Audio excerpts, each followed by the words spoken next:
పల్నాడు జిల్లాలోని బోయపాలెం సమీపంలో జాతీయ ఘోర రోడ్డు ప్రమాదం చోటు చేసుకుంది. ఇక ఆగి ఉన్న లారీని వెనుక నుంచి మరో లారీ బలంగా ఢీకొనడంతో రెండు వాహనాలకు ఒక్కసారిగా మంటలంటుకున్నాయి. ఈ ప్రమాదంలో ఇద్దరు డ్రైవర్లు, ఇద్దరు క్లీనర్లు మంటల్లో చిక్కుకొని సజీవ దహనమయ్యారు. సమాచారం అందుకున్న పోలీసులు, అగ్నిమాపక సిబ్బంది వెంటనే ఘటనా స్థలికి చేరుకొని మంటలను అదుపులోకి తీసుకొచ్చారు. ఇక ప్రమాదానికి గల కారణాలపై పోలీసులు దర్యాప్తు చేస్తున్నారు.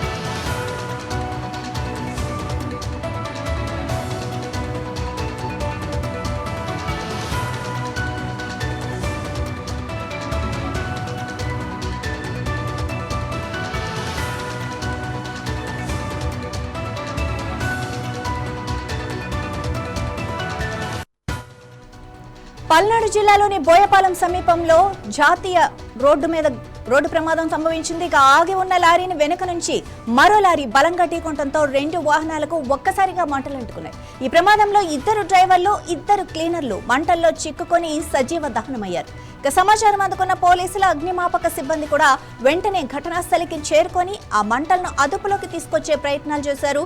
ప్రమాదానికి గల కారణాలపై పోలీసులు దర్యాప్తు చేపట్టారు.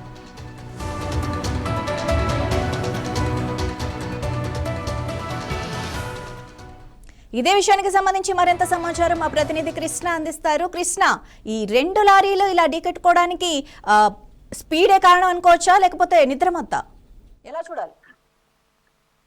మాధవి, ఈ రోజు ఏదైతే గుంటూరు జిల్లా, పల్నాడు జిల్లాలో జరిగినటువంటి ఒక ఘోర రోడ్డు ప్రమాదం సంభవించింది. ప్రధానంగా ఈ యొక్క ప్రమాదంలో ఇప్పటికే ముగ్గురు చనిపోయినట్లు కూడా అయితే ఇప్పటికే అధికారికంగానే చెప్తున్న మాటలు.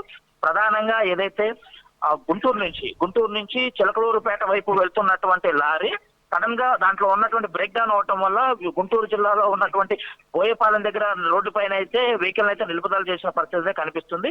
అదే సందర్భంలో చిలకలూరుపేట నుంచి వస్తున్న లారీ అయితే ఒక్కసారిగా ఎదురుగా వెళ్తున్నటువంటి లారీని తప్పించిపోయి పక్కన ఉన్నటువంటి డివైడర్ ని ఎక్కి యువతలో ఆగి ఉన్నటువంటి లారీని బలంగా ఢీకొంటే ఒక్కసారిగా రెండు లారీల నుంచి మంటలు అయితే వ్యాపించాయి. ఈ మంటల్లో ఏదైతే గుర్తుందో ఆ దాంట్లో ఉన్న డ్రైవర్ తో పాటు ఏదైతే బ్రేక్ డౌన్ ఆగిపోయి ఉందో ఆ లారీలో ఉన్నటువంటి ఇద్దరు, లారీ డ్రైవర్ తో పాటు క్లీనర్ ఇద్దరు కూడా ఆ మంటల్లో సజీవ అయిపోయిన పరిస్థితి అయితే మనకు కనిపిస్తుంది. ప్రధానంగా ఈ యొక్క ప్రమాదము ఏదైతే బ్రేక్ డౌన్ అవటము, దాంతో పాటు అతివేగంగా రావటము, ఎదురు ఉన్న లారీని చూసుకోకుండా దాన్ని తప్పించిపోయే ప్రమాదంలో డివైడర్ ని ఎక్కించి పక్కన ఉన్నట్టు, అంటే ఇటు పక్క ఉన్నటువంటి రోడ్లోకి వచ్చి ప్రమాదం చేయడం చూసుకుంటే ఇది కేవలం నిద్రమత్తులో ఉన్నటువంటి జరిగినట్టు ప్రమాదంగా కూడా పోలీసులు అయితే భావిస్తున్నట్టు మనకు ప్రధానంగా అర్థమవుతుంది. మాది right, thank you Krishna. Thank you.